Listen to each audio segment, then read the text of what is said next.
Hello friends, स्वागत है आप सभी का हमारे अपने चैनल करखी एजुकेशनल हब पर। आशा करता हूं कि आप जहां कहीं भी होंगे स्वस्थ होंगे और आप तक मेरी वीडियो पहुंच रही होगी। आप वीडियो के माध्यम से क्लास 12th ऑर्गेनिक केमिस्ट्री का chapter number 1 haloalkanes and haloarenes ये पढ़ रहे थे। आज इसका लेक्चर नंबर 7 है। लेक्चर नंबर 6 में हमने क्या पढ़ा, तो कल हमने क्या पढ़ा ये लेक्चर नंबर 6 में बताया गया होगा आपको। IUPAC and general nomenclature of haloarenes, यानी हैलोरीन्स के IUPAC और जनरल नॉमेनक्लेचर देखे गए और NCERT के क्वेश्चन देखे गए। कुछ NCERT के क्वेश्चन हल कराए गए थे। आज हमको क्या पढ़ना है, NCERT क्वेश्चन। जैसे 2 क्वेश्चन मैं लिख के ऑलरेडी रखा हूँ, इस 2 क्वेश्चन को भी कर लिया जाएगा। वैसे NCERT ज़्यादातर क्वेश्चन आपके पिछले लेक्चर में लेक्चर नंबर 6 में करवा दिए गए हैं, जो इसके पिछले वीडियो गई हुई है। आगे हमारा टारगेट क्या होगा, nature of C single bond X bond, यानी इस बॉन्ड की हमें क्या देखना है, नेचर देखना है। कार्बन और हाइड्रोजन के बीच में जो बॉन्ड बनता है उसका नेचर क्या है ये देखना है। दूसरा है प्रिपरेशन ऑफ हैलो एल्केन्स, यानी हैलो एल्केन्स के बनाने की विधियाँ, ये हमें देखना है। प्रिपरेशन ऑफ हैलो एल्केन्स, ठीक है। तो आज शुरू करते हैं हम। आप इस टारगेट को नोट कर लीजिए और देखते हैं कि क्वेश्चन क्या है। आज के लिए जो क्वेश्चन दिया हुआ है क्वेश्चन क्या है, मैं इसको रेज कर रहा हूँ। क्वेश्चन यहाँ पे लिखा हुआ है बोर्ड पे ऑलरेडी, आप इस क्वेश्चन को देखेंगे। बेहद आसान क्वेश्चन है, थोड़ा सा संरचना बनाई हुई है इसकी। इसका हमें IUPAC नेमिंग लिखना है। इसका IUPAC नेम क्या होगा ये लिखना है। देखिएगा, जब आपको ऐसी संरचना कहीं भी मिलेगी ना, तो आप IUPAC नेम लिखने के लिए क्या करिएगा, इस संरचना को अपने हिसाब से बना लीजिएगा। देखिए यहाँ लिखा हुआ है H3C, इसको लिखिए सबसे पहले H3C। उसके बाद यहाँ है सिंगल बॉन्ड लगा दीजिए। यहाँ डबल बॉन्ड है, इसका मतलब यहाँ पर क्या रहा होगा, CH रहा होगा, तो CH डबल बॉन्ड। फिर यहाँ कार्बन है तो यहाँ एक H लगा हुआ, ये H वाला हो गया। फिर यहाँ एक H लगा हुआ, यहाँ भी CH रहा होगा। इसके बाद यहाँ से फिर यहाँ पहुँचे तो यहाँ पर H है, इसका मतलब ये इस तरह से होगा CH। और इधर लगा हुआ है H3C और इधर लगा हुआ है Br, तो आप यहाँ लगाइए। अगर मान लीजिए H3C यहाँ लगाते हैं, यहाँ पे CH3 यहाँ लगाते हैं, तो यहाँ से क्या आ जाएगा आपका Br आ जाएगा।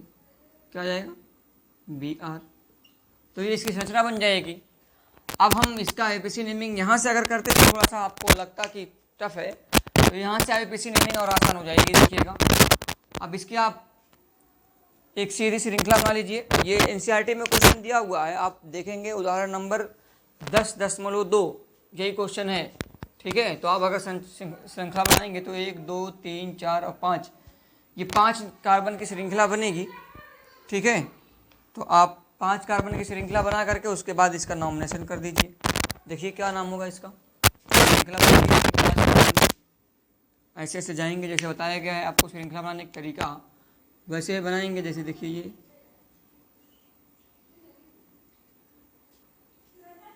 ये आपकी श्रृंखला मिल गई। अब काउंटिंग कहाँ से करेंगे, देखिएगा काउंटिंग कहाँ से करेंगे।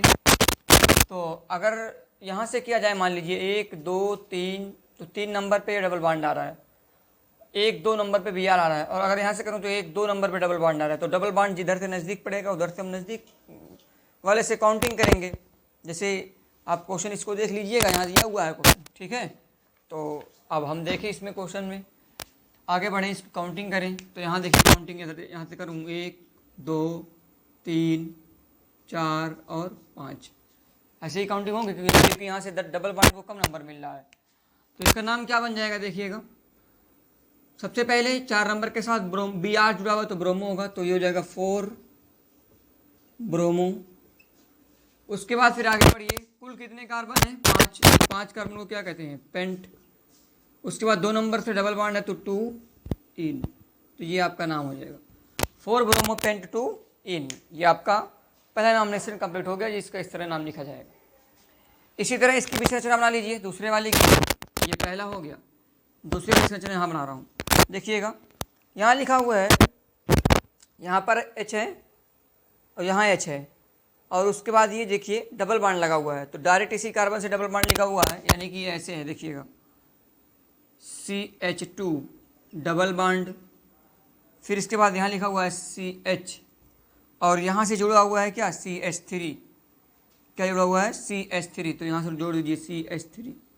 आगे बढ़िए, यहाँ आ जाइए, तो यहाँ जब लिखेंगे देखेंगे तो क्या मिलेगा आपको, H और C, तो यहाँ मिलेगा CH और यहाँ मिलेगा CH3 और यहाँ से मिलेगा आपका Br। इस तरह से इसकी संरचना बन जाएगी।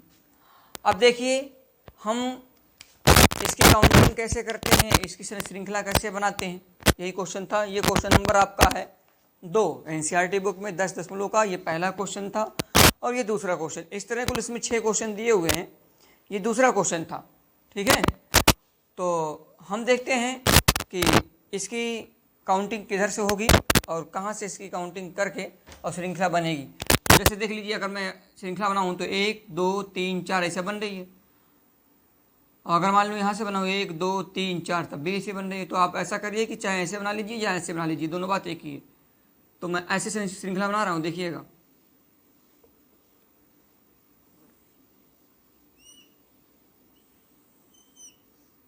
ये बन गई श्रृंखला। ठीक है, अब ये सब्स्टिट्यूट हो गया और ये भी सब्स्टिट्यूट आपको मिल गया। ठीक है, अब काउंटिंग देखिए, तो अगर काउंटिंग करें तो यहीं से डबल बॉन्ड नज़दीक पड़ रहा है। देखिएगा यहाँ से डबल बॉन्ड नज़दीक पड़ रहा है, तो ये हो जाएगा 1 2 3, ये 3 नंबर कार्बन हो गया, ये 4 नंबर कार्बन हो गया। अब लिख दीजिए इसका नाम, तो इसका नाम क्या होगा, सबसे पहले ब्रोमो आएगा, तो लिखिए कितने के साथ ब्रोमो, 3 के साथ लिखिए 3 ब्रोमो, 3 ब्रोमो। उसके बाद 2 के साथ क्या है, मिथाइल है, क्योंकि एक ही समूह है, तो इसको लिखिए 2 मिथाइल। उसके बाद 1 के साथ क्या है, पहले कुल कितने कार्बन, 4 कार्बन लिखिए इसको ब्यूट। अब 1 के साथ डबल बॉन्ड है, तो लिखिए 1 इन, तो इसका नॉमिनेशन हो गया 3 ब्रोमो 2 मिथाइल ब्यूट 1 इन। इस तरह से नॉमिनेशन हम कर सकते हैं। ऐसे भी कुछ कंपाउंड कर सकते हैं जो इनके नॉमिनेशन में आपको इस तरह से भी नॉमिनेशन देखने को मिल सकता है। ठीक है, तो ये नॉमिनेशन का तरीका ख़त्म हुआ। ये नॉमिनेशन हम पूरा पढ़ लिए कि हम कैसे करते हैं, चाहे वो हेलोल्केन्स हो या हेलोरिन्स हो, दोनों कंपाउंड्स का हमने नॉमिनेशन कर लिया। आगे हमारा टारगेट था nature of C bond X bond, यानी C सिंगल बॉन्ड X के बीच में जो बंध बनता है उसका नेचर किस प्रकृति का होता है, और कुछ क्वेश्चन हम करेंगे जो अच्छे क्वेश्चन आपके यहाँ से बनते हैं, उस क्वेश्चन को यहाँ पे किया जाएगा। पहले हम पढ़ेंगे कि हमें पढ़ना है nature of C bond X, तो ये आपकी नई हेडिंग होगी। आप एक नई हेडिंग बनाइएगा और इसको लिखिएगा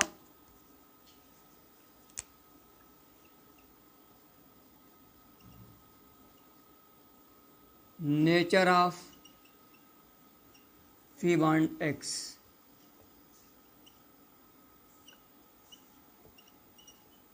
तो सबसे पहला नेचर क्या होगा, ध्यान दीजिएगा, जो C बॉन्ड X मिला है इसको देखा जाए, C बॉन्ड X। तो आपसे अगर ये क्वेश्चन पूछे हम कि आप ये बताइए कि इसमें हाईली नेगेटिव कौन है, X मतलब हेलोजन होता है और C मतलब कार्बन। आपसे पूछा जाए कि कार्बन और हेलोजन में दोनों में से कौन सा एटम हाईली नेगेटिव है, यानी कौन ज़्यादा ऋणात्मक है, किसकी इलेक्ट्रोनेगेटिविटी ज़्यादा है, तो आपका आंसर होगा सर इलेक्ट्रोनेगेटिविटी जो है कार्बन की कम है, किससे, हाइड्रोजन से, यानी किसकी ज़्यादा है, हाइड्रोजन की इलेक्ट्रोनेगेटिविटी ज़्यादा है। जब हाइड्रोजन की इलेक्ट्रोनेगेटिविटी ज़्यादा होगी तो जिसकी इलेक्ट्रोनेगेटिविटी ज़्यादा होगी वह अपनी तरफ इलेक्ट्रॉन को खींच लेगा, क्योंकि इस बांड में जो इलेक्ट्रॉन होंगे यह अपनी तरफ क्या करेगा, इलेक्ट्रॉन को खींच लेगा। तो जो खींचेगा उस पर आ जाएगा आंशिक नेगेटिव और जिस तरफ से जाएगा उस पर क्या आ जाएगा, आंशिक पॉजिटिव। तो आंशिक पॉजिटिव और आंशिक नेगेटिव ये आपको कार्बन पे आंशिक पॉजिटिव मिलेगा और हाइड्रोजन पे क्या मिलेगा, आंशिक नेगेटिव मिलेगा। अब जब आपको आंशिक पॉजिटिव आंशिक नेगेटिव मिल गया तो ध्यान दीजिएगा, ऐसे प्रकार के जो बंध होते हैं जिसमें आंशिक पॉजिटिव और आंशिक नेगेटिव मिले, इनको हम क्या बोलते हैं, इनको हम बोलते हैं पोलर बॉन्ड। क्या बोलते हैं, पोलर बॉन्ड। तो एक आंसर आपका यहाँ मिल गया कि इनके बीच में जो बॉन्ड बनता है वो कैसा होता है, पोलर होता है, यानी ध्रुवीय होता है। ये ध्रुवित हो जाते हैं, मतलब इनका आयनाइजेशन हो सकता है, ये ध्रुवीकरण इनका हो सकता है, ठीक है। तो ये पोलर बॉन्ड होता है। दूसरा है, अगर कहीं आंशिक पॉजिटिव आंशिक नेगेटिव आवेश मिलता है तो हम इसमें डाइपोल भी पढ़ते हैं, इसमें डाइपोल मोमेंट भी पढ़ा जाता है। डाइपोल मोमेंट क्या होता है अभी आगे आपको बताया जाएगा। तो डाइपोल मोमेंट भी मिलेगा और दूसरा बॉन्ड की प्रकृति क्या होगी, पोलर होगी। और क्यों होगी इसको नोट कर लीजिएगा, वजह क्या है। तो आप कहेंगे सर यहाँ पर hydrogen atoms are most electronegative, क्योंकि हाइड्रोजन जो एटम है वो मोस्ट इलेक्ट्रोनेगेटिव है, किसकी अपेक्षा, कार्बन की, देन कार्बन। तो hydrogen atoms are most electronegative then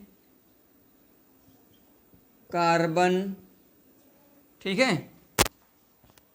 तो अगर ये कार्बन से ज़्यादा इलेक्ट्रोनेगेटिव है तो इसका मतलब जो एल्किल हाइलाइड्स में एटम पे जो एल्किल हाइलाइड्स में बॉन्ड का इलेक्ट्रॉन होगा वो कौन लेके जाएगा, हाइड्रोजन लेके जाएगा।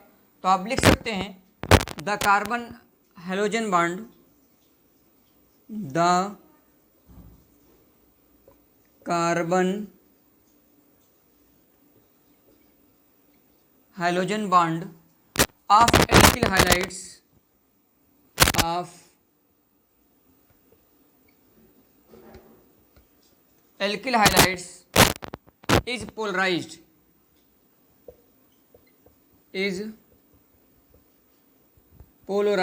यानी ध्रुवित होगा, पोलराइजेशन इसका हो सकता है। अब इसमें क्या होगा, तो पार्शियल पॉजिटिव आया कार्बन पे, तो यहाँ लिख सकते हैं आप क्या, the carbon atoms bears a partial positive charge, the carbon atom bears a partial positive charge, यानी कि कार्बन एटम पे क्या मिलेगा, पार्शियल पॉजिटिव। अगर कार्बन एटम पे पार्शियल पॉजिटिव मिला तो हाइड्रोजन पे क्या होगा, पार्शियल नेगेटिव होगा। अब इसको नोट कर लेंगे, इस पे अगर पार्शियल पॉजिटिव हुआ तो आप लिख सकते हैं whereas the hydrogen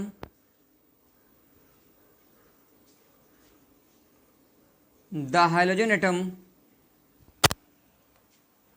bears partial negative, यानी इस पे क्या होगा, पार्शियल नेगेटिव होगा। हिंदी में नोट करना चाहते हैं हिंदी में बोल दिया जाएगा आपको। क्या हिंदी में नोट करेंगे, हाइड्रोजन परमाणु की विद्युत ऋणात्मकता कार्बन की अपेक्षा अधिक होती है, जिसके कारण एल्किल हाइलाइड्स में कार्बन और हाइड्रोजन का बॉन्ड यानी बंध ध्रुवीय प्रकृति का होता है, जिसमें कार्बन एटम पर आंशिक धनावेश तथा हाइड्रोजन एटम पर आंशिक ऋणावेश पाया जाता है। ये हिंदी इसकी बन जाएगी, हिंदी में इस तरह नोट कर लेंगे। तो एक पॉइंट आपका यहाँ कंप्लीट हो गया कि बॉन्ड जो होगा, अब अगर आपसे कोई क्वेश्चन पूछे कि एल्किल हाइलाइड्स में जो कार्बन और हाइड्रोजन के बीच में बॉन्ड बनता है वो किस प्रकृति का होता है, तो आपका आंसर होगा सर वो पोलर बॉन्ड होता है। कैसा बॉन्ड होता है, पोलर बॉन्ड होता है। अब पोलर बॉन्ड और एक नॉन पोलर बॉन्ड होता है, उसमें डिफरेंस देख लीजिए, दोनों में डिफरेंस क्या है। जैसे अगर कोई बॉन्ड ऐसे बने सेम एटम में, जैसे हाइड्रोजन है, तो यहाँ पर आंशिक पॉजिटिव आंशिक नेगेटिव कुछ नहीं होगा, तो इसका बॉन्ड ये जो होगा ये हो जाएगा नॉन पोलर। ये क्या हो जाएगा, नॉन पोलर। लेकिन यहाँ पर आंशिक पॉजिटिव और आंशिक नेगेटिव, आपको विद्युत ऋणात्मकता में अंतर मिल रहा है, इलेक्ट्रोनेगेटिव में डिफरेंस मिल रहा है। यहाँ पर कोई इलेक्ट्रोनेगेटिव में डिफरेंस नहीं मिल रहा है तो ये भी कोवेलेंट बॉन्ड ये भी है, लेकिन इसमें इलेक्ट्रोनेगेटिव में डिफरेंस मिल रहा है, इसमें कोई इलेक्ट्रोनेगेटिव डिफरेंस नहीं है, क्योंकि यहाँ हाइड्रोजन है, यहाँ भी हाइड्रोजन है, तो ये नॉन पोलर है, ये पोलराइज्ड नहीं होगा, इसका पोलराइजेशन नहीं होगा, ये आंशिक पॉजिटिव आंशिक नेगेटिव में नहीं टूटेगा। लेकिन यहाँ पर क्या होगा, यहाँ पर आंशिक पॉजिटिव और आंशिक नेगेटिव में टूट जाएगा। क्यों? क्योंकि यहाँ पर इलेक्ट्रोनेगेटिविटी में डिफरेंस है, अर्थात यहाँ पर हाइड्रोजन की इलेक्ट्रोनेगेटिविटी ज़्यादा है कार्बन की अपेक्षा, इसीलिए हाइड्रोजन बॉन्ड के इलेक्ट्रॉन को खींच ले जाएगा, आकर्षित कर ले जाएगा अपनी तरफ। और जब हाइड्रोजन अपने बॉन्ड के इलेक्ट्रॉन को खींच लेगा तो जो अदर एटम उससे जुड़ा होगा उस पर क्या आ जाएगा, आंशिक पॉजिटिव आ जाएगा, और जो खींच के ले जाएगा उस पर क्या आ जाएगा, आंशिक नेगेटिव आ जाएगा। तो इस तरह से हम कह सकते हैं कि इसका बॉन्ड जो है सी बॉन्ड एक्स की जो एक नेचर प्रकृति मिल गई, एक नेचर मिल गया, वो कैसा मिला, पोलर बॉन्ड मिला। पहला पॉइंट आपका कंप्लीट हुआ कि इसका जो बॉन्ड होता है वो क्या होता है, पोलर होता है। दूसरा पॉइंट है बॉन्ड लेंथ, जो इंपॉर्टेंट है। बॉन्ड लेंथ से क्वेश्चन नीट 2021 में आया हुआ था। क्या क्वेश्चन था अभी आपको कराया जा रहा है, आशा करता हूँ आप इसको नोट कर लिए होंगे, इरेज कर रहा हूँ मैं इसको। तो देखिएगा दूसरा क्या है, इसमें दूसरी हेडिंग बनेगी, ये तो एक बन गई, आप एक इस पॉइंट को नोट कर लें और इस पॉइंट को समझ लें अच्छे तरीके से। और इसमें दूसरी हेडिंग क्या है देखिएगा, इसमें दूसरी हेडिंग है बॉन्ड लेंथ, अर्थात बॉन्ड लेंथ से हम क्या समझते हैं इसको पहले समझें। अगर आप क्लास 11th में केमिस्ट्री पढ़े होंगे तो वहाँ बॉन्ड लेंथ के बारे में समझाया गया होगा कि बॉन्ड लेंथ क्या होता है, और अगर नहीं समझेंगे तो कोई बात नहीं है, आप इसको समझ लीजिए कि बॉन्ड लेंथ क्या होता है। तो देखिएगा, जैसे सपोज कीजिए कि ये आपके एक एटम है, ये दूसरा एटम है जो कोवैलेंट बॉन्ड बनाए हुए है, तो इसके सेंटर से इसके सेंटर तक की जो डिस्टेंस होती है, यानी न्यूक्लियाई डिस्टेंस, तो क्या बोलते हैं, इंटर न्यूक्लियर डिस्टेंस, यही जो होती है इसी को हम बोलते हैं बॉन्ड लेंथ। इसी लेंथ को क्या बोलते हैं, बॉन्ड लेंथ बोलते हैं। और इसका नाम क्या होता है, इंटर न्यूक्लियर डिस्टेंस। अंतःनाभिकीय दूरी जो होती है, दो कोवैलेंट बॉन्ड, दो सहसंयोजक बंध से बंधित परमाणुओं के अंतःनाभिकीय दूरी को हम क्या कहते हैं, बॉन्ड लेंथ कहते हैं, बंध लंबाई कहते हैं। क्या कहते हैं, बंध लंबाई कहते हैं। अब ये बंध लंबाई डिपेंड किस पे करती है, इसको देखिएगा ध्यान से। जैसे सपोज कर लो कि दो एटम अगर ऐसे हैं तो इनकी डिस्टेंस छोटी होगी, इनकी डी की वैल्यू क्या होगी, छोटी होगी। दो एटम बहुत बड़े बड़े हैं, ऐसे दो एटम्स ऐसे बहुत बड़े बड़े बने हुए हैं, ये देखिए, तो इनकी डिस्टेंस क्या होगी, लंबी होगी, इनकी डिस्टेंस क्या होगी, लंबी होगी। इसका मतलब क्या है, इसका मतलब यह है कि जिसकी साइज बड़ी होगी, क्योंकि यहाँ देख रहे हैं एटम की साइज छोटी है और यहाँ पर एटम की साइज बड़ी है, तो जिसकी साइज बड़ी होगी उसकी बॉन्ड लेंथ भी क्या होगी, बड़ी होगी। क्यों? क्योंकि इंटर न्यूक्लियर डिस्टेंस ज़्यादा हो जाएगी, और इंटर न्यूक्लियर डिस्टेंस ज़्यादा हो जाएगी तो यही तो बॉन्ड लेंथ है।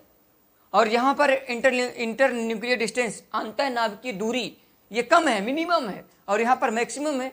तो आप कह सकते हैं कि जो एटम की साइज होती है, एटम की साइज, परमाणु का आकार जो होता है, वह बॉन्ड लेंथ पे डिपेंड करता है। और किस प्रकार डिपेंड करता है, तो आप इस लाइन को जरूर नोट कर लीजिएगा, और बेहद इंपॉर्टेंट लाइन है ये। Bond length directly proportional size of atom. Bond length जो होता है वह साइज ऑफ एटम, परमाणु के आकार के इन्वर्सली प्रोपोर्शनल नहीं बल्कि डायरेक्टली प्रोपोर्शनल होता है। यानी डायरेक्टली प्रोपोर्शनल होता है, अगर साइज बढ़ेगी तो बॉन्ड लेंथ बढ़ेगा। देख रहे हैं आप यहाँ पे एक छोटे छोटे एटम बने हुए हैं, इनकी बॉन्ड लेंथ छोटी है, बड़े बड़े एटम बने हुए हैं, इनकी बॉन्ड लेंथ क्या है, बड़ी है। तो आप सीधा सा क्वेश्चन बता सकते हैं, bond length directly proportional size of atom, अब हम देखते हैं कि हाइलाइट में, क्योंकि हमारा चैप्टर हेलो एल्केन्स वाला है, इसी को हमें पढ़ना है, तो हम देखते हैं कि हाइलाइट्स में हम क्या क्रम बनाएंगे बॉन्ड लेंथ का। सबसे पहले तो ये चीज़ याद रखिएगा। अब हाइलाइट्स में हम क्या क्रम बनाएंगे बॉन्ड लेंथ का।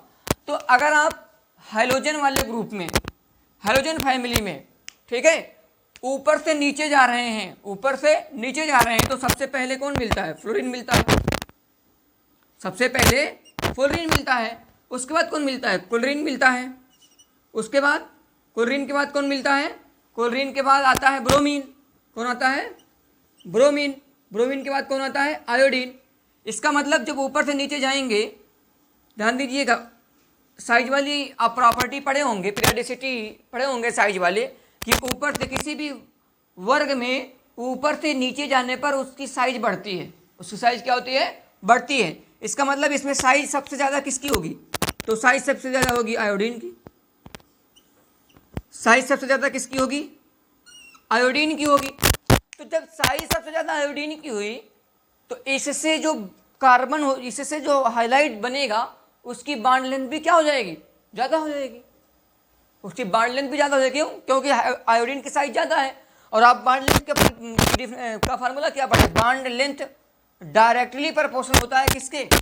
डायरेक्टली प्रोपोर्शनल होता है साइज ऑफ एटम के। साइज ऑफ एटम के। तो अगर आयोडीन की साइज बड़ी है, तो इससे जो हाइलाइट जुड़ेगा, इससे जो हाइलाइट बनेगा, उसकी बॉन्ड लेंथ भी क्या होगी? बड़ी होगी। और अगर फ्लोरीन की साइज छोटी है, फ्लोरीन की साइज छोटी है, तो इससे जो हाइलाइट बनेगा उसका बॉन्ड लेंथ कम होगा, मिनिमम होगा।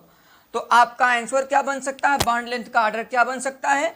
अगर मान लीजिए हेलोजन एटम आपके इस तरह मिल जाए, तो आपका ऑर्डर बन सकता है H3CF, ठीक है। उसके बाद मिल सकता है H3CCl, उसके बाद मिल सकता है H3CBr, H3CI। तो ये आपका एक ऑर्डर बन गया कि बॉन्ड लेंथ का ऑर्डर कुछ इस तरह से होगा। सबसे बड़ा बॉन्ड लेंथ किसका होगा? H3CI का। और सबसे छोटा बॉन्ड लेंथ किसका होगा? H3CF। ऐसा क्यों हुआ? रीजन देखिएगा, रटने की जरूरत नहीं है, रीजन सुनिए। ऐसा क्यों हुआ? क्यों? क्योंकि आप वर्ग में, किसी भी वर्ग में ऊपर से नीचे जाते हैं तो साइज बढ़ती है। आयोडीन वर्ग में नीचे है, हेलोजन वर्ग में आयोडीन नीचे है, फ्लोरीन सबसे ऊपर है। तो आयोडीन का आकार बड़ा होगा, फ्लोरीन का आकार क्या होगा? छोटा होगा। जिसका आकार छोटा उसकी बॉन्ड लेंथ छोटी, जिसका आकार बड़ा उसकी बॉन्ड लेंथ बड़ी। क्योंकि यहाँ पे पढ़ा आपने bond length directly proportional size of atom के। Bond length directly proportional size of atom के। तो आप यहाँ से एक क्वेश्चन नीट का 2021 में हल कर सकते हैं। वहाँ क्वेश्चन पूछा हुआ था, वहाँ पे दिया हुआ था, इसी हाईलाइट को दिया हुआ था और कहा था आप इसके बॉन्ड लेंथ के इंक्रीजिंग ऑर्डर में अरेंज कीजिए। क्वेश्चन था 2021 नीट का क्वेश्चन है, आपको मैं भी दिखा रहा हूं, आप इसको नोट कर लीजिए। सबसे पहले तो आप ये समझिएगा कि बॉन्ड लेंथ क्या होती है, क्योंकि जब बॉन्ड लेंथ समझ जाएंगे तो बॉन्ड लेंथ का क्रम भी देख लेंगे आप। तो बॉन्ड लेंथ क्या होती है, सबसे पहले इसकी डिफिनेशन नोट कर लीजिएगा। तो मैंने बताया internuclear distance between two atom which make a covalent bond. जो दो एटम सहसंयोजक बंध के द्वारा जुड़े हों, उनके अंतःनाभिकीय दूरी, उनके बीच की अंतःनाभिकीय दूरी क्या कहलाती है? बंध लंबाई कहलाती है। क्या कहलाती है? बंध लंबाई। दो एटम इतने छोटे छोटे हैं, इनकी दूरी छोटी होगी। दो एटम इतने बड़े बड़े हैं, इनकी दूरी बड़ी होगी। तो श्योर है कि आप ये क्वेश्चन को बना सकते हैं, इस लाइन को बना सकते हैं कि bond length directly proportional size of atom. अगर एटम की साइज बढ़ेगी तो बॉन्ड लेंथ क्या होगा? इंक्रीज करेगा। और जब बॉन्ड लेंथ इस पर डिपेंड होगा तो आप साइज पढ़ लिए, उसके बाद इसकी बॉन्ड लेंथ आराम से एडजस्ट कर सकते हैं। तो आप इसको नोट कर लीजिए, ये इंपॉर्टेंट है और नीट का क्वेश्चन यहाँ से आया हुआ था। आप उस क्वेश्चन को आप आराम से हल कर सकते हैं। क्वेश्चन यही दिया हुआ था, यही इधर उधर ऐसे बिखेर के दिया था और पूछा था कि इसका इंक्रीजिंग ऑर्डर क्या है। बॉन्ड लेंथ का इंक्रीजिंग ऑर्डर क्या है, तो आप आराम से कर सकते हैं। बहुत आसान क्वेश्चन, एकदम हलवा, कुछ नहीं है। और 2021 का क्वेश्चन, ऐसा है नहीं कि बहुत पुराना क्वेश्चन, नीट 2021 का क्वेश्चन है। आप इसको नोट कर लीजिए, ठीक है। मैं इसको इरेज कर रहा हूँ, अब आगे बढ़ रहा हूँ नई टॉपिक पे। आपने बॉन्ड लेंथ पढ़ ली और बॉन्ड नेचर पढ़ लिया आपने, पोलराइज होता है यानी पोलराइजेशन इसमें मिलता है। तो देखिएगा, मैं इसको इरेज कर रहा हूँ। अब मैं आपको क्वेश्चन भी दिखा दे रहा हूँ कि नीट का क्वेश्चन क्या आया था।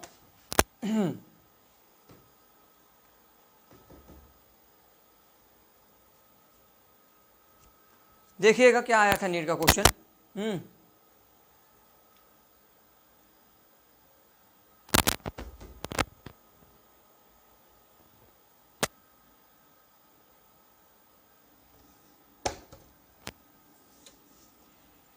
क्वेश्चन क्या था इसको देखिएगा।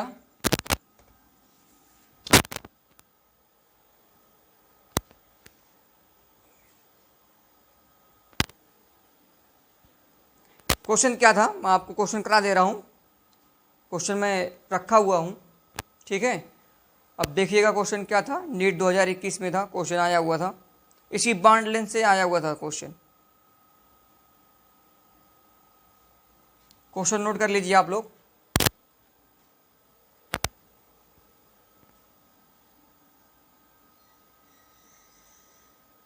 यही क्वेश्चन था, कह रहे हैं for the following compounds what is the correct sequence of the bond enthalpy of the C bond X bond. तो बॉन्ड एंथैल्पी से क्वेश्चन पूछा हुआ था, तो जब आप बॉन्ड लेंथ समझेंगे तभी बॉन्ड एंथैल्पी भी समझ पाएंगे, ठीक है। मैं बॉन्ड एंथैल्पी बता के तब क्वेश्चन बताता हूँ। 2021 में आया था, क्योंकि बॉन्ड लेंथ जो समझेगा वही बॉन्ड एंथैल्पी समझेगा। बॉन्ड एंथैल्पी मतलब बॉन्ड एनर्जी, ठीक है। तो आप नई हेडिंग बना लीजिए, उसके बाद फिर आप मैं क्वेश्चन बता रहा हूँ,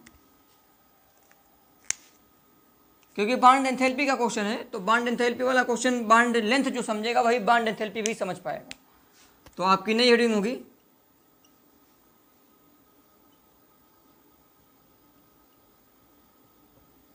बॉन्ड एंथैल्पी, या इसी को लिख लीजिएगा बॉन्ड एनर्जी, बंध ऊर्जा। तो बंध ऊर्जा क्या होती है, किसी बंध को तोड़ने में लगने वाली ऊर्जा बंध ऊर्जा कहलाती है। कोई बंध बना है, उसको तोड़ने में जो लगी ऊर्जा होगी वही क्या होगी, बंध ऊर्जा कहलाएगी। तो अब बंध ऊर्जा का कॉन्सेप्ट आप कैसे लगाएंगे, तो आप इस लाइन को याद रखिए, bond enthalpy, bond enthalpy inversely proportional 1/, bond length के। अब देखिए, जो बच्चा बॉन्ड लेंथ समझ गया वो बॉन्ड एंथैल्पी भी समझ सकता है आराम से। बॉन्ड एंथैल्पी जो होता है वो इनवर्सली प्रोपोर्शनल होता है किसके, बॉन्ड लेंथ के। Bond enthalpy inversely proportional 1/, bond length के। जिसकी बॉन्ड लेंथ ज्यादा होगी उसकी बॉन्ड एंथैल्पी कम होगी। ये संख्या अगर बढ़ जाएगी, मान लो अगर ये बढ़ जाए, तो जैसे सपोज कर लो कि एक लिखा हुआ है 1/4 और एक लिखा हुआ है 1/2। अब बताओ इसमें कौन बड़ा है। इसकी वैल्यू अगर देखें तो ये आ जाएगा 0.25, इसकी वैल्यू आएगी 0.5। तो कौन बड़ा है, बड़ा ये है और ये छोटा है।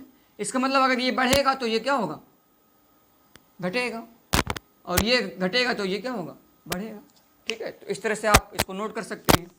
देखिएगा, बॉन्ड एंथैल्पी का क्वेश्चन जो इसमें दिया हुआ था, एंथैल्पी का मतलब डिसोसिएशन होता है, यानी कि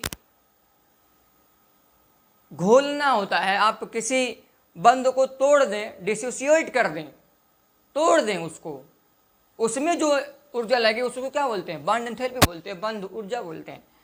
जैसे आपका क्वेश्चन जो दिया हुआ था वो यही दिया हुआ था कि for the following compound what is the correct sequence of the bond enthalpy of the C single bond X bond. इसमें पहला ऑप्शन दिया हुआ है, देखिएगा, CH3 F CH3 Cl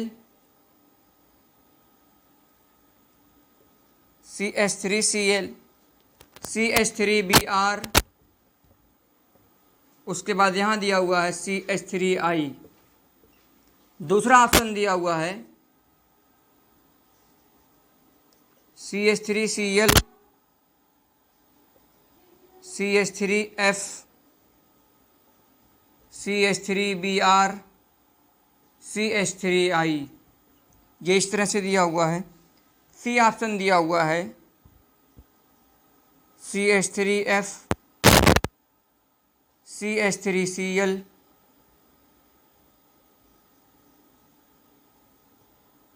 CH3Cl, CH3Br, CH3I। Last option दिया हुआ है CH3F, CH3Cl, CH3Br, CH3I। इसी में से आपको करेक्ट ऑप्शन देखना है बॉन्ड एंथैल्पी का। तो बॉन्ड लेंथ आप पढ़े हैं, बॉन्ड लेंथ का क्रम क्या आपने पढ़ा? अभी पढ़ा आपने। बॉन्ड लेंथ का क्रम क्या पढ़ा है भाई? बॉन्ड लेंथ का क्रम आपने पढ़ा है CH3F, CH3Cl, CH3Br, CH3I। सबसे बड़ा बॉन्ड किसका होता है? सबसे बड़ा बॉन्ड होता है CH3I का। किसका होता है? CH3I का। तो इसका बॉन्ड बड़ा है तो इसकी एंथैल्पी कम होगी। तो जो इसका कम, जिस ऑप्शन में सबसे कम यही दिख रहा हो वही ऑप्शन सही है। जिसमें देखिए यहाँ तो क्रम उल्टा मिल रहा था, देखिए बढ़ा था फिर घटने लगा, तो ऑप्शन होंगे।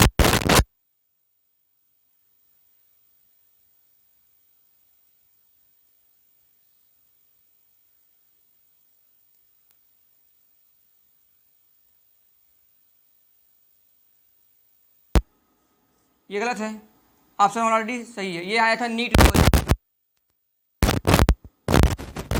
2021, यही क्वेश्चन था का।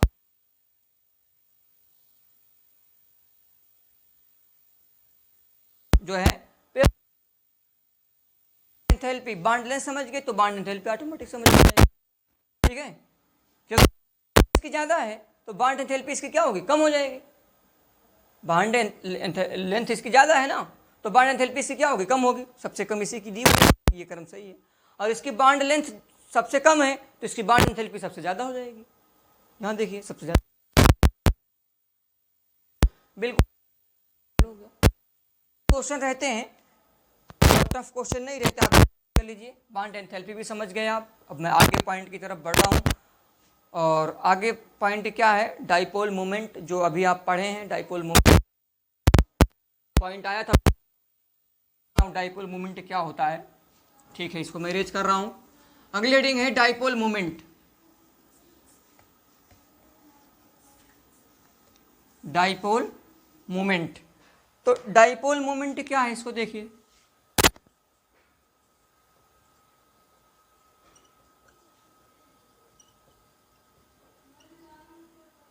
डाइपोल मोमेंट, तो डाइपोल मोमेंट समझने के लिए मान लीजिए ये आपका दो एटम है, ए और बी। ए पर आंशिक नेगेटिव है और बी पर क्या है? आंशिक पॉजिटिव है। अगर ए पर आंशिक नेगेटिव है, इसका मतलब ए की इलेक्ट्रोनेगेटिविटी ज़्यादा होगी। किससे? बी की इलेक्ट्रोनेगेटिव से। तभी ऐसा हुआ होगा। ठीक है, और इनके बीच की डिस्टेंस कितना है? डी मान लेता हूँ। इस पे चार्ज कितना आया? क्यों आया? तो डाइपोल मोमेंट क्या होता है? Mu equal to q into d. Q into d, यानी डाइपोल मोमेंट डिपेंड करता है वो क्यू पे और डी पर। क्यों मतलब, क्यू का मतलब क्या है?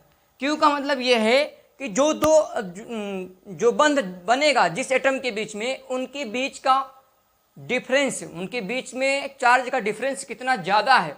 अगर ज़्यादा डिफरेंस होगा तो उसका जो डाइपोल मोमेंट होगा वो ज़्यादा होगा।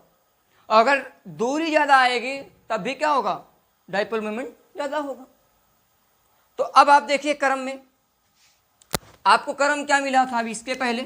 या आप बॉन्ड किसका बनाए थे, देखिएगा जैसे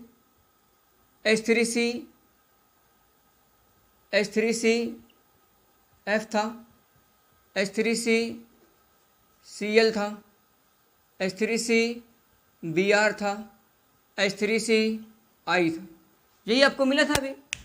अब देखिएगा, आप जानते हैं कि इलेक्ट्रोनेगेटिविटी सबसे ज़्यादा किसकी होती है? इलेक्ट्रोनेगेटिविटी पूरे हैलोजन में सबसे ज़्यादा होती है फ्लोरीन की। तो इस आधार पर डाइपोल मोमेंट इसका सबसे ज़्यादा होना चाहिए, क्योंकि क्यों के आधार पर अगर देखेंगे तो क्यों ज़्यादा होगा, क्योंकि यहाँ पर इलेक्ट्रोनेगेटिविटी ज़्यादा होगी, सबसे ज़्यादा इसी की होती है, तो यहाँ पर इलेक्ट्रोनेगेटिविटी का डिफरेंस ज़्यादा आएगा, यहाँ पर इलेक्ट्रोनेगेटिविटी का डिफरेंस ज़्यादा आएगा। कार्बन और फ्लोरीन में इलेक्ट्रोनेगेटिविटी का डिफरेंस ज़्यादा आएगा, क्यों? क्योंकि इलेक्ट्रोनेगेटिव जो हाईली इलेक्ट्रोनेगेटिव होता है हैलोजन में वह होता है फ्लोरीन, यानी उच्च विद्युत ऋणता वाला परमाणु कौन है? फ्लोरीन है पूरे हैलोजन में। तो इसके आधार पर अगर क्यों के आधार पर देखा जाए तो इसको आना चाहिए, ये आना चाहिए पहले पे। और अगर डी के आधार पर देखा जाए तो आई का आकार सबसे बड़ा होता है, तो उसकी डिस्टेंस लंबी होगी, उसकी दूरी क्या होगी? लंबी होगी। तो आई के आधार पर ये हो जाएगा।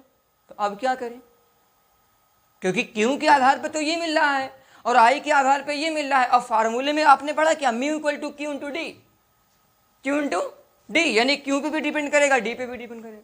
तो आर्डर जो बनता है, आर्डर वो ना क्यू पे बनता है ना डी पे बनता है, इसलिए आर्डर आपको याद रखना पड़ता है।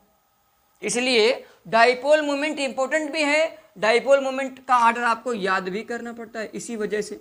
क्यों? क्योंकि अगर क्यू पे लेके जाएंगे तो एफ का ज़्यादा आ जाएगा, और अगर डी पे लेके जाएंगे तो आई का ज़्यादा आ जाएगा, क्योंकि इलेक्ट्रोनेगेटिविटी का डिफरेंस सबसे ज़्यादा इसी में मिलेगा, और आकार में सबसे बड़ा आकार आई का ही मिलेगा।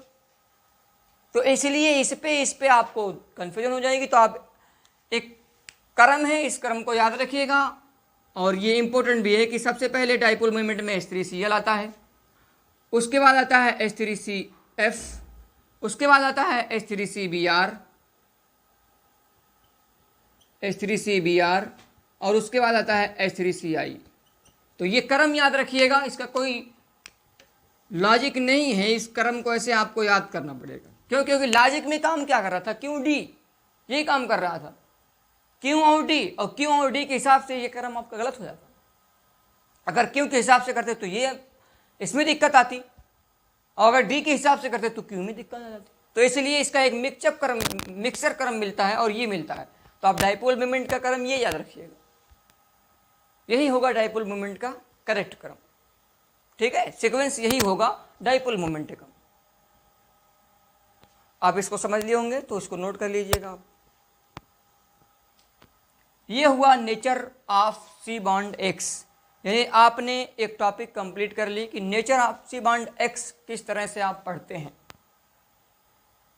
तो इस तरह से आपने nature of C bond X complete कर ली। अब हम आगे बढ़ते हैं, तो उसमें आपको मिलता है प्रिपरेशन ऑफ हेलो एल्केन्स। एक तरीका मैं बता दे रहा हूँ आज, अगला जो तरीका होगा वो आगे वीडियो में बताया जाएगा, आप इसको नोट कर लीजिएगा। मैं इरेज कर रहा हूँ, तो नई हेडिंग होगी प्रिपरेशन ऑफ या method of preparation of haloalkanes, ये आपकी नई हेडिंग होगी, मेथड ऑफ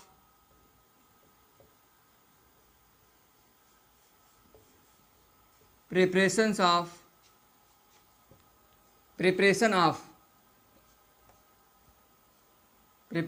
हेलो एल्केन्स। सबसे पहले हेलो एल्केन्स के बनाने की विधियां देखेंगे, उसके बाद हेलोरेन्स की बनाने की विधियां देखेंगे, जो बेहद आसान तरीके से। मैं आपको बताया था कि यहाँ पर रिएक्शन को रटाना नहीं है, रिएक्शन की मैकेनिज्म बता करके आपको बताना है। जब आप रिएक्शन की मैकेनिज्म जानेंगे तो इसके हर एक पॉइंट को समझ जाएंगे और उसको रटेंगे नहीं आप। तो देखिएगा, सबसे पहला तरीका क्या है? From alcohol.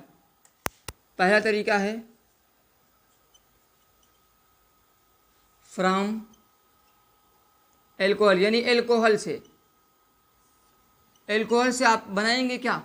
Alkene. Halo alkane.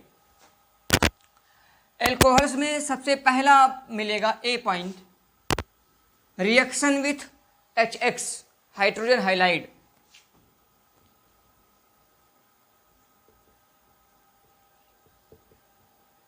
Reaction with HX अर्थात हम HX के साथ क्रिया करा दें, किसका? एल्कोहल की।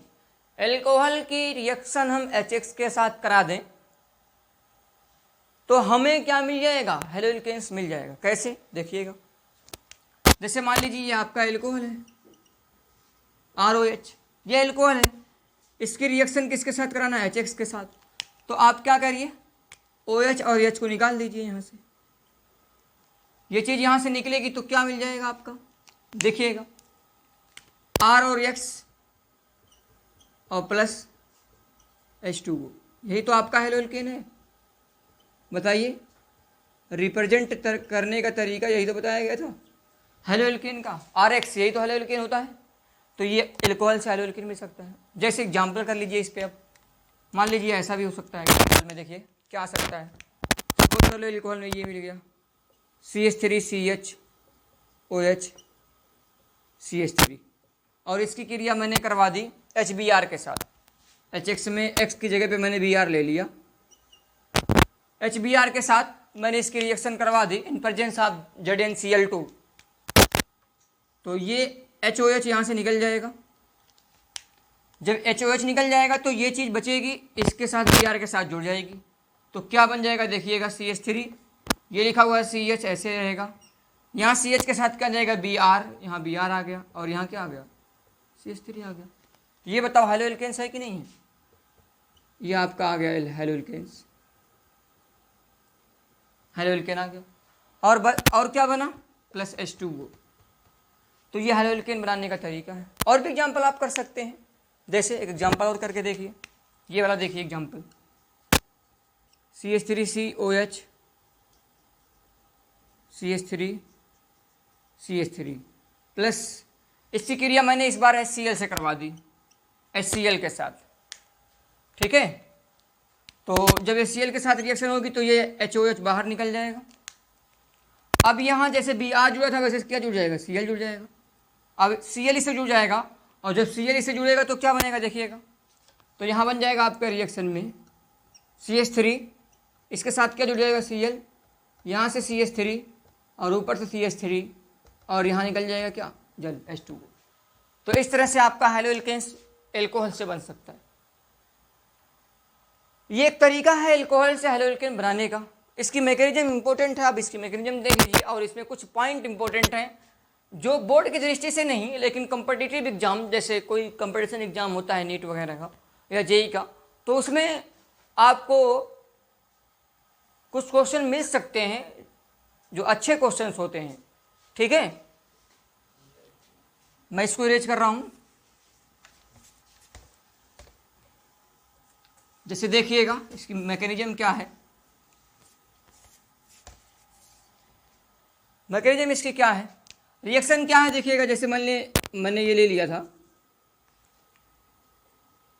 H3CCOH CH3CH3, और इसकी रिएक्शन मैंने HBr के साथ करवा दी, HBr हो HCl हो, किसी के साथ भी करवा दी। तो ये रिएक्शन करके क्या बनाता है? ये रिएक्शन करके आप जानते हैं क्या बनाता है? HOH यहाँ से रिमूव हो जाता है, निकल जाता है। ठीक है, तो क्या मिलता है? देखिएगा, H3C, यहाँ C बचा, Br इससे जुड़ जाएगा, यहाँ आ जाएगा CH3 और यहाँ आ जाएगा CH3 और प्लस H2O, ये निकल जाएगा। तो ये आपका मिल जाएगा हेलो एल्केन। इसकी मैकेनिज्म देखिए क्या होती है इसमें मैकेनिज्म में, तो इसकी मैकेनिज्म देखिएगा कैसे इसकी मैकेनिज्म कराएंगे हम, ये रिएक्शन होती कैसे है। इसकी मैकेनिज्म देखिए, इसकी मैकेनिज्म में क्या होगा? सबसे पहले यहाँ जो HBr आपको दिखाई दे रहा है, यह HBr टूटेगा किसमें? H प्लस और प्लस Br माइनस में। अब जब ये H प्लस और Br माइनस में टूट गया, अब यहाँ से एल्कोहल मिला आपको, ये इस तरह का एल्कोहल मिला OH CH3 तो आप जानते हैं ऑक्सीजन पे होता है लोन पेयर इलेक्ट्रॉन होता है, इलेक्ट्रॉन युग्म होता है। तो यह लोन पेयर क्या करेगा, जो खाली ऑर्बिटल होगा उसमें चला जाएगा। जैसे यहाँ पर हाइड्रोजन के पास खाली ऑर्बिटल है, ब्रोमीन के पास नहीं है, तो ब्रोमीन नहीं यहाँ पे नहीं अटैक कर सकता। कौन आ सकता है, हाइड्रोजन। तो हाइड्रोजन के पास वैकेंट ऑर्बिटल है, ये लोन पेयर किसके पास चला जाएगा, हाइड्रोजन के पास। और जब ये हाइड्रोजन के पास चला जाएगा तो क्या बन जाएगा, देखिएगा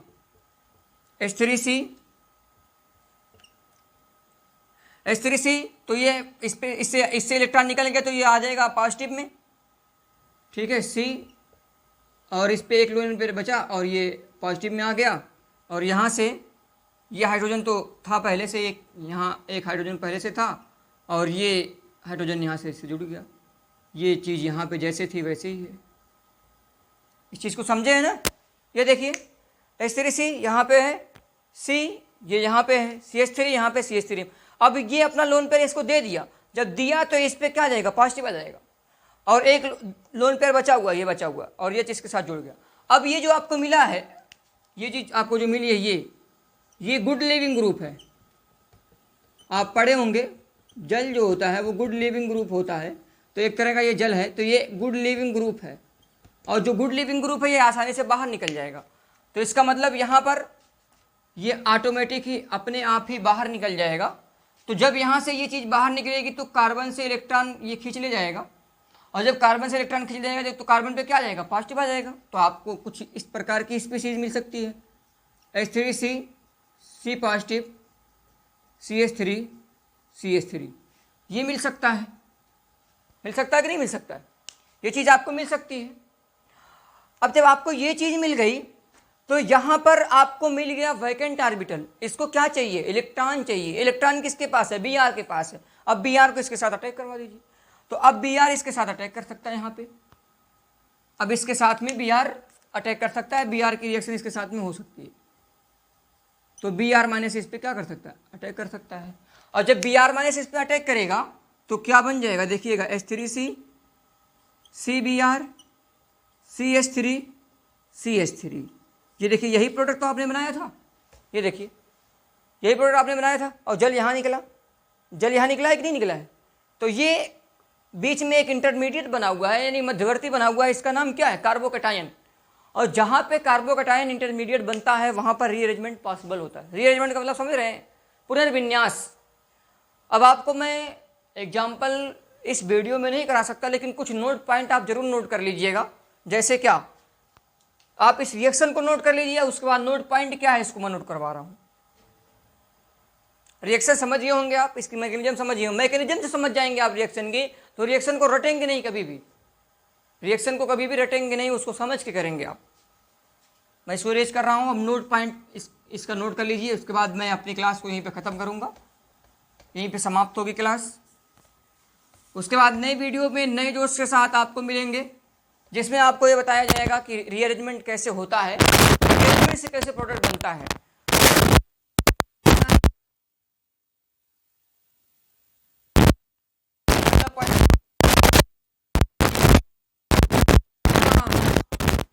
इंटरमीडिएट बनता है, और इंटरमीडिएट का नाम क्या होता है, कार्बोकैटायन होता है। क्या, इंटरमीडिएट बीच में बना था कि नहीं बना था, आया था ना सी, वो इंटरमीडिएट कार्बन। दूसरा पॉइंट, इंटरमीडिएट पॉसिबल, तो यहाँ लिखिएगा रीअरेंजमेंट इज पॉसिबल। अब ये रीअरेंजमेंट कैसे होता है इसको अगली वीडियो में बताया जाएगा, जब एग्जांपल बताया जाएगा। और रेट ऑफ रिएक्शन जो होती है वो डिपेंड करती है इंटरमीडिएट पे, और इंटरमीडिएट बना क्या है, कार्बोकैटायन। तो इसका मतलब रेट ऑफ रिएक्शन जो होगी, रेट ऑफ रिएक्शन मतलब रिएक्शन कौन फास्ट होगी कौन स्लो होगी, ये डिपेंड करेगा किस पे, rate of reaction directly proportional होता है किस पे, कार्बोकैटायन पे। जितना बढ़िया कार्बोकैटायन होगा, जितना रिएक्टिव कार्बोकैटायन होगा, उतने ही रिएक्शन फास्ट होगी। और कार्बोकैटायन की रिएक्टिविटी आप कक्षा 11 की केमिस्ट्री में पढ़े होंगे। कार्बोकैटायन की रिएक्टिविटी क्या होती है,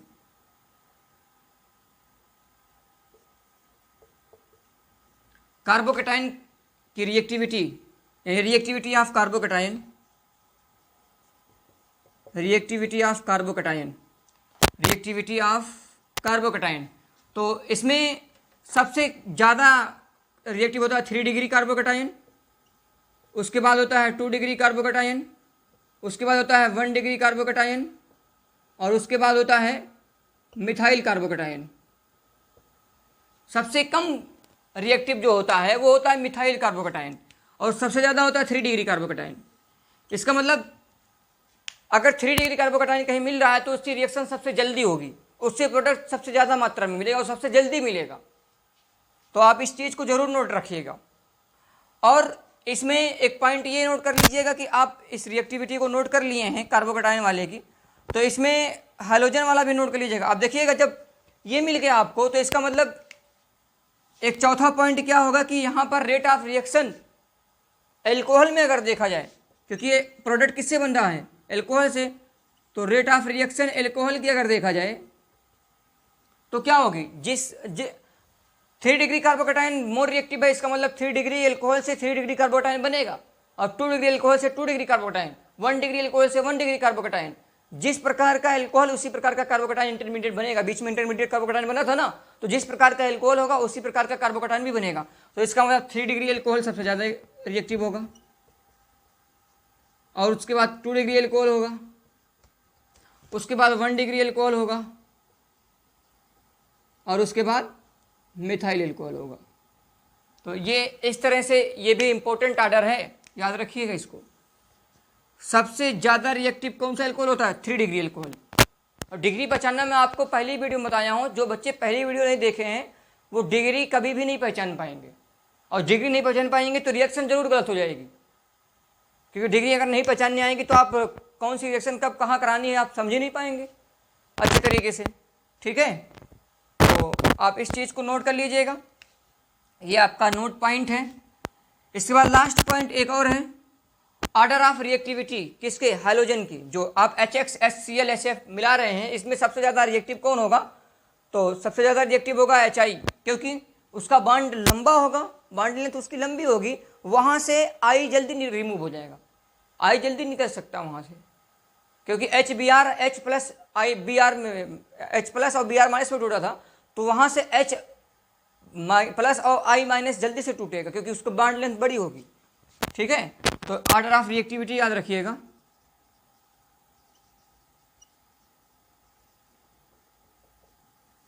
ऑर्डर ऑफ रिएक्टिविटी क्या है इसको नोट कर लीजिएगा। HF सबसे कम होगा, HCl उससे ज़्यादा, HBr उससे ज़्यादा, और HI सबसे ज़्यादा। तो सबसे ज़्यादा रिएक्टिव कौन सा हाईलाइट होगा, HI। कौन सा हाइड्रोजन हाईलाइट होगा, HI। तो हाइड्रोजन हाईलाइट HI जो है वो सबसे ज़्यादा रिएक्टिव होगा। ठीक है, तो अब इस पॉइंट को नोट कर लीजिएगा। बाकी रीअरेंजमेंट का कॉन्सेप्ट क्या है ये अगली वीडियो में आपको बताया जाएगा। तो हम अब आपको नेक्स्ट वीडियो में मिलेंगे। यहीं पर हम अपने क्लास को एंड कर रहे हैं। आशा करता हूँ कि आप वीडियो की हर एक चीज़ें समझ रहे होंगे। अगर आपको कोई दिक्कत होती है तो आप उसको हमें कमेंट के जरिए या हमारे टेलीग्राम चैनल ग्रुप में सेंड कर सकते हैं।